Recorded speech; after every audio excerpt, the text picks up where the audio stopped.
Charlie Chaplin, il grande dittatore, il discorso all'umanità. Mi dispiace, ma io non voglio fare l'imperatore, non è il mio mestiere. Non voglio governare né conquistare nessuno. Vorrei aiutare tutti, se possibile. Ebrei, ariani, uomini neri e bianchi. Tutti noi esseri umani dovremmo aiutarci sempre. Dovremmo godere soltanto della felicità del prossimo, non odiarci e disprezzarci l'un l'altro. In questo mondo c'è posto per tutti. La natura è ricca, è sufficiente per tutti noi. La vita può essere felice e magnifica, ma noi lo abbiamo dimenticato. L'avidità ha avvelenato i nostri cuori, ha precipitato il mondo nell'odio, ci ha condotti a passo d'oca fra le cose più abiette. Abbiamo i mezzi per spaziare, ma ci siamo chiusi in noi stessi. La macchina dell'abbondanza ci ha dato povertà. La scienza ci ha trasformato in cinici. L'avidità ci ha reso duri e cattivi.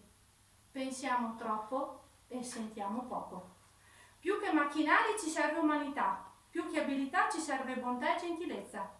Senza queste qualità la vita è violenza e tutto è perduto. Non cedete a dei bruti uomini che vi disprezzano e vi sfruttano, che vi dicono come vivere, cosa fare, cosa dire, cosa pensare, che vi arreggimentano, che vi condizionano, che vi trattano come bestie.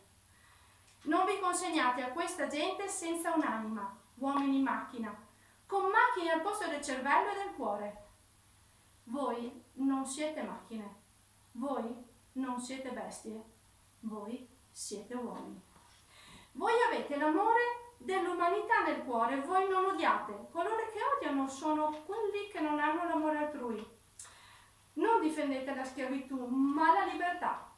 Combattiamo quindi per un mondo nuovo, che sia migliore, che dia a tutti gli uomini un lavoro, ai giovani un futuro, ai vecchi la sicurezza.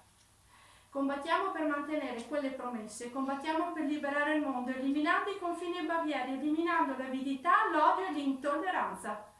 Combattiamo per un mondo ragionevole, un mondo in cui la scienza e il progresso diano a tutti gli uomini il benessere.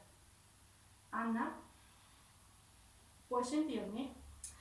Dovunque tu sia, abbi fiducia.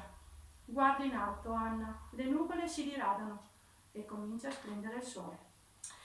Prima o poi usciremo dall'oscurità verso la luce e vivremo in un mondo nuovo, un mondo più buono, in cui gli uomini si solleveranno al di sopra della loro abilità, del loro odio e della loro brutalità.